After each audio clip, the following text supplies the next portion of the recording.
Cecile Miller, aged 32, pursues her career as an analyst at a New York investment bank.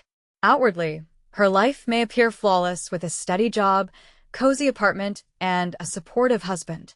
Life's complexities, however, are not always visible. Cecile has a younger sister named Melinda, 3 years her junior, studying psychology at a local university. Within their family, Melinda was always seen as the golden child. As kids, the disparity in their treatment was apparent. No matter how well Cecile did, it was simply the norm, whereas average results from Melinda were celebrated. These subtle yet persistent differences left a lasting mark on Cecile. One particular memory stands out vividly for Cecile: the day of her high school graduation. Top of her class, she delivered a speech, though her parents left immediately after to attend Melinda's theater performance, missing her graduation party. Despite this, Cecile never harbored ill feelings towards Melinda, recognizing her as another casualty of their family's dysfunctional dynamics. The pressure from their parents' favoritism was something Melinda had to bear too, having to conform to the ideal daughter image and conceal her true identity. When university came, Cecile intentionally chose a distant college, enrolling in New York University to study economics. It was a liberating experience. For once, she was merely Cecile, free from being seen as just the older sister. Through hard work, part-time jobs, and scholarships, she managed her finances with minimal parental assistance. After graduation, Cecile secured a position at a Wall Street investment bank, where she met Sam Davis, her future husband, a seasoned analyst who became her mentor. His supportive nature was a source of great comfort to Cecile, especially when discussing her complicated family dynamics. His advice, "We can't choose our family, but we can choose how we face them," resonated deeply with her. After 2 years of dating, they married in an intimate ceremony with both families present, although Cecile noted her parents, especially her mother, seemed uneasy. Post-wedding, both Cecile and Sam's careers thrived, and Cecile chose to financially support Melinda's university education out of pure love, hoping to spare her the struggles she faced. Yet, life's unpredictability often disrupts our intentions. One critical evening began with what seemed an ordinary dinner invitation from her mother, hinting at a major announcement from Melinda. Busy at work with a critical conference call, Cecile was urged to attend, her mother's enthusiasm palpable.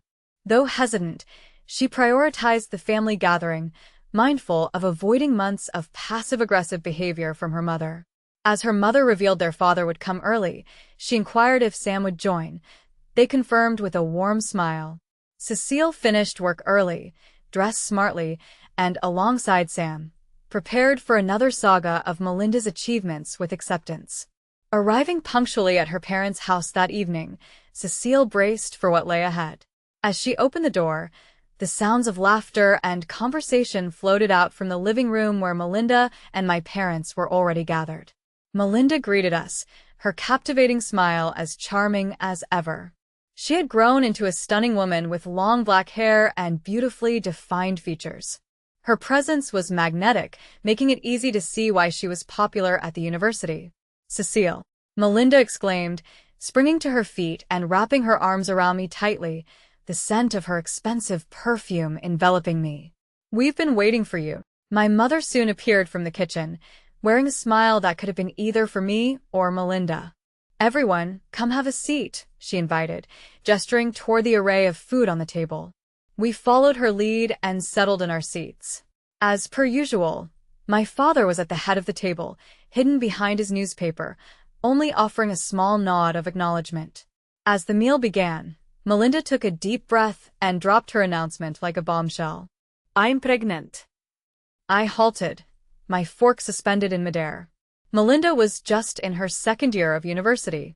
Legally an adult, yes, but wasn't she too young? Nonetheless, my parents' reaction was one of celebration, as if she'd just earned a prestigious award. "Congratulations," my mother almost shouted, thrilled. Even my father, who rarely peeled his eyes from the newspaper, was now beaming with pride. "A grandchild. What wonderful news." I watched silently, noticing a fleeting unease on Melinda's face, though my parents were too wrapped up in their excitement to see it. "Who's the father?" I asked quietly, sensing something was amiss. Melinda flushed slightly. "We're still discussing things," she replied, her answer leaving me unsettled. Dinner continued, with my parents excitedly discussing Melinda's future plans and praising the mother she would become. It was as though I wasn't even there. After dinner, I excused myself to the restroom, but on my way back, my parents' voices caught my ear. Usually I would pass by, but my mother's tone stopped me cold. "Never let Cecile know about Melinda's mistake," she said, her voice carrying a tense seriousness that froze my heart. "Exactly," my father agreed. "Cecile can never find out." Hidden in the hallway shadows, I listened in disbelief as the truth was revealed. Melinda had been involved with my husband, Sam, and my parents had kept this betrayal from me. My world shattered, leaving me feeling as cold as ice and breathless with the weight of betrayal. I managed to gather myself enough to return to the living room. I told everyone I wasn't feeling well and needed to leave. Sam looked concerned, but I couldn't meet his gaze. In the car ride home, I stayed silent, even as Sam tried to talk to me, my eyes fixed out the window. That night, sleep evaded me as I lay next to Sam, my mind reeling from the realization that my life was based on a cruel deception. But by dawn, my resolve was clear. I needed to uncover the full truth and confront this betrayal.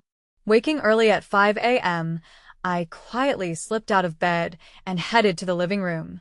With the first light of day streaming in, I opened my laptop and searched for private investigation agencies in New York. Within moments, dozens of results filled the screen. I shortlisted 3 that seemed promising and sent inquiry emails. By 9 a.m., the first response came from Wagner Investigations, offering a free initial consultation. I set an appointment for that afternoon, leaving work early under the guise of a client meeting. The office building I arrived at sat in the heart of Manhattan. Taking the elevator to the 12th floor, I found a discreetly marked door reading, Wagner Investigations. Brad Wagner greeted me, differing from the rugged TV detectives in appearance, more akin to a university professor, a gentleman in his mid-50s. "Miss Cecile," he started politely. "Could you explain the situation in detail?" I recounted everything, starting with a conversation I'd overheard the night before. As I started speaking, I felt a wave of unease, but there was a certain clarity that followed. Brad, listening with a serious expression, occasionally noted down important points. "So, your request can be divided into 2 main goals," he said, summarizing after I had concluded. "First, gathering proof of your husband's affair with your sister, and second, obtaining evidence of your parents' involvement in the cover-up." "Yes, that's accurate," I answered. "This case is sensitive," he continued, selecting his words carefully, "especially because it concerns family. We'll need to exercise great caution in collecting the evidence." I asked about the cost. "The base fee is roughly $1,500, he said. "The total will depend on how many days the investigation requires. Additional fees might apply, depending on circumstances." Although I paused at the cost, realizing it was not a small amount, I concluded it was a necessary expense to uncover the truth. "Please proceed," I requested. After signing the contract, Brad elaborated on the investigation plan. He outlined various tactics such as photographic surveillance, monitoring electronic communications, and conducting interviews. From that moment on, I led a double life. Outwardly, I lived my life as a wife unaware of anything, while secretly I waited for updates from the detective. The first report was emailed to me 5 days after the investigation commenced. It contained photos of Sam and Melinda meeting at a cafe near her university. Their shared glances made it clear they were more than mere in-laws. Evidence continued to accumulate. Messages exchanged between them, security footage of their hotel visits, and the conclusive piece, a friend's testimony. Melinda spoke to me multiple times about her relationship with Sam, the friend recounted in the recorded statement. Initially, she seemed unsure, but eventually, she became deeply involved. The most jarring revelation came from discovering my parents' role in the ordeal.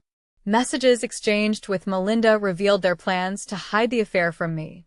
The motive emerged clearly. My financial aid for Melinda's education was a vital financial relief source for my parents. They feared that if informed, I would cease this support, and in their eyes, I was simply a source of money. As the evidence mounted, an unforeseen opportunity cropped up. A celebration was planned for Melinda's pregnancy. When my mother told me over the phone, I began plotting. "We want it to be a delightful party," she exclaimed with excitement. "Melinda's friends will attend. Of course, I have tasks that require your help." "Certainly," I replied calmly. "I'm eager to assist in any manner I can." My words were truthful, for I genuinely intended to help, just not in the way my mother anticipated. Preparations advanced smoothly.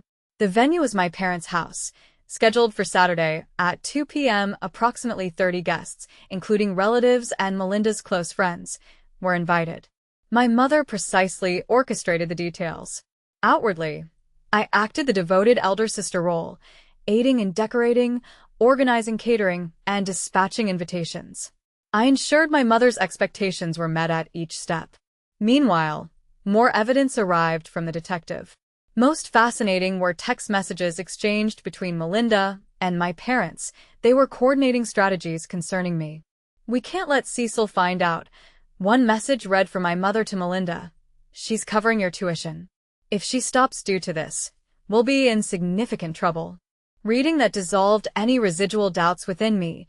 This wasn't merely betrayal, it was calculated exploitation. On the party day, I arrived early, wore a warm smile, and efficiently assisted with final preparations, encapsulating the perfect hostess role.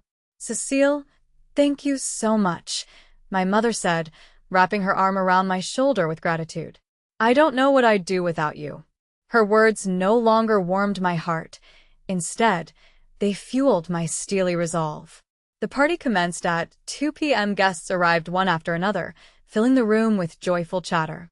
Melinda, glowing with apparent maternal bliss, graciously received well wishes. When it was time for gift-giving, I discreetly went upstairs, retrieving my prepared materials. Evidence, composed of photographs, message logs, proof of my parents' concealment, was neatly packed in a beautifully wrapped box. "It's time for presents," my mother happily announced. "Melinda, everyone has selected something special for you." The gift-giving session proceeded, one by one. Amid a flurry of excitement, gifts were opened, revealing baby clothes, toys, and parenting books, each one thoughtful and full of love. Eventually, I stepped forward.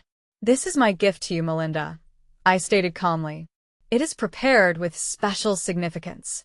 Melinda nodded, her excitement obvious, but as soon as she opened the box, her expression froze, and her hands quivered. The first photo caught her eye, a colored image showing her and Sam in a close embrace, and some guests began noticing Melinda's sudden change. "Melinda, what's wrong?" my mother inquired, her voice filled with concern, but like hers, several voices were soon hushed as the photo's contents reached more of their awareness. "This is a very special gift," I continued, my voice unwavering. "All the evidence collected by the private investigation agency about your relationship with Sam." I glanced at my parents, whose faces had already blanched, and evidence of Mom and Dad's attempts to conceal it. The room succumbed to a silence, so profound it was as though the very air had solidified, with only Melinda's quiet sobs piercing through. "Cecile, please let me explain," she pleaded, her voice trembling.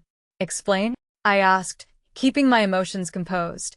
"With the comprehensive evidence I've gathered over 2 weeks, what could you possibly say?"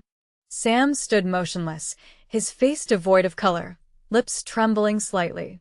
"This is a misunderstanding," my father interjected abruptly, his voice raised. "Cecile, calm down. We shouldn't expose family matters here." "Family matters?" I interrupted, my voice rising. "Who do you think has been funding Melinda's education?" "It's me, ever since I started working." "After this betrayal, you still call it a family matter?" My mother tried to intervene, but I halted her with a raised hand. "Enough. Look at this." I displayed my phone, showing the messages exchanged between Mom and Melinda. "Cecile must never find out she's covering your tuition. If she stops because of this, we're in deep trouble." I read my mother's message aloud, causing a ripple of murmurings throughout the room. Melinda's friends exchanged uneasy looks, confusion plastered across their faces. "Was I merely a wallet to you?" I asked, my voice a blend of sadness and anger. A convenient sister paying for her younger sibling's education, and then my own husband's betrayal? Suddenly, chaos ensued. "You're disgusting," Melinda's boyfriend, incensed, yelled and lunged toward Sam. Despite Sam's relationship with Melinda, she had also been seeing a male classmate. Seducing Melinda and acting innocent. "Say something." As Sam attempted to answer, the boyfriend's fist met his face, sending Sam reeling into a table, cascading into chaos. "That scoundrel." Sam rose and lunged at the boyfriend, grasping him, while Melinda collapsed in tears, and my parents scrambled to control the pandemonium. But it was too late. Guests gradually pieced together the reality, with voices tinged with anger and disbelief. "How could this happen? I can't believe it. How could you do this?" In the midst of the turmoil, I stood quietly. Was this what I had hoped for? Inside me, emotions swirled chaotically as Melinda leaned on my parents, sobbing, her makeup marred by tears, her styled hair now disheveled, erasing any trace of a joyful mother-to-be. Blood dripped from Sam's nose as he attempted to rise under the cold, judgmental stares. "Cecile," my mother implored, voice trembling. "Please no more." But I had already turned away. As I headed to the front door, I delivered my closing words. "Support for Melinda's education ends today. Tomorrow, I will initiate the divorce with Sam." Pausing briefly, I glanced back. "Don't contact me again." Stepping outside, I was greeted by a stunning evening sky awash in orange and pink hues, a stark contrast to the chaos inside.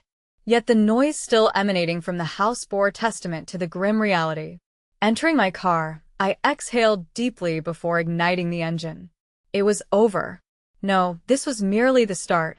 Clutching the steering wheel, I reminded myself of that. Behind lay folders of evidence photos in the back seat. Upon accumulating message logs and documentation during the detective's investigation, I realized I'd spent more than $1,500, a substantial expense, yet one I considered vital to uncover the facts. As I drove away, I peered into the rearview mirror, witnessing my childhood home, where I'd spent over 2 decades, fade away. It no longer felt like my own. It seemed foreign. With the street lights flickering into life along the road, I embarked on the path to a new beginning. A week had passed since the party when my phone had been clogged with countless missed calls and unread messages, none of which I responded to. Instead, I prioritized rebuilding my life. Scheduling a meeting with my lawyer was the first task on my list. Armed with compelling evidence, the divorce process appeared likely to be straightforward, which Sam surprisingly concurred with quickly, choosing to avoid further public embarrassment. Regarding asset distribution, the lawyer mentioned it should be evenly split by default. However, he assured me that the evidence I'd gathered could lead to more favorable negotiation outcomes. At work, I requested a transfer, for remaining in the same department as Sam was no longer an option. Fortuitously, an opening was available in the team's intermediary division in London, a position that had previously been proposed to me. "Cecile, you're welcome at any time," the London HR director said on a video call, smiling warmly. "We're well aware of your achievements." I also didn't waste time in addressing my living situation, moving out of the Manhattan luxury apartment brimming with memories of Sam. I found solace in a Brooklyn loft, a revamped open space in an old factory, perfect for the fresh start I sought. However, the most profound transformation was internal. The emotional dependency and attachment to my family, which I had carried for years, began to unravel. For over 2 weeks, my parents persistently attempted to reach me, via emails, calls, and even unexpected visits, but I refrained from responding. Melinda also repeatedly sent apology messages, all of which I deleted without reading. "Cecile, please listen," my mother implored in a voice message. "We are family, can't we?" But those words failed to resonate. The term family had never felt more hollow. I buried myself in my work, focusing on this new chapter, until an unexpected visitor arrived, Melinda's longtime friend, Carol. Living nearby, Carol, who knew both Melinda and me since childhood, requested a moment of my time. We were located to a nearby cafe, and I agreed to hear her out. Melinda has dropped out of college, Carol disclosed quietly. She's moved back to her parents' house, working part-time. I silently stirred my coffee while Carol continued. She truly regrets everything, but I support your decision. Sometimes the only way truth can be revealed is through such trials. Her words resonated deeply with me, one of the few who could grasp the situation objectively. Thank you, I responded succinctly, but I'm not returning. My voice was resolute. 2 years have elapsed since then, and residing in London has brought immense changes, a new environment, new acquaintances, and most importantly, a renewed version of myself. Work has exceeded my expectations, collaborating with peers from various cultures, enhancing both my skills and perspectives. My career rapidly advanced, resulting in my current position as the head of my department, leading significant projects. My connection with my parents and Melinda remains cut off. Occasionally, updates reach me through acquaintances, but they seem like tales of strangers. Melinda never resumed her studies. She now works at a local supermarket, raising her child as a single mom, with my parents assisting in childcare. It took a year to finalize the divorce with Sam, but that chapter is now closed. I've heard he left the company, relocating to the West Coast. Despite losing numerous things over these 2 years, what I've gained holds much more value: self-trust, courage in my decisions, and above all, the freedom to chart my own life's course. This marks my new beginning. This story isn't an end, but rather the onset of a new journey. Life's most formidable hurdles often stem from those closest to us, yet beyond these hurdles lies unexplored light, waiting to illuminate our path. This I now comprehend firsthand.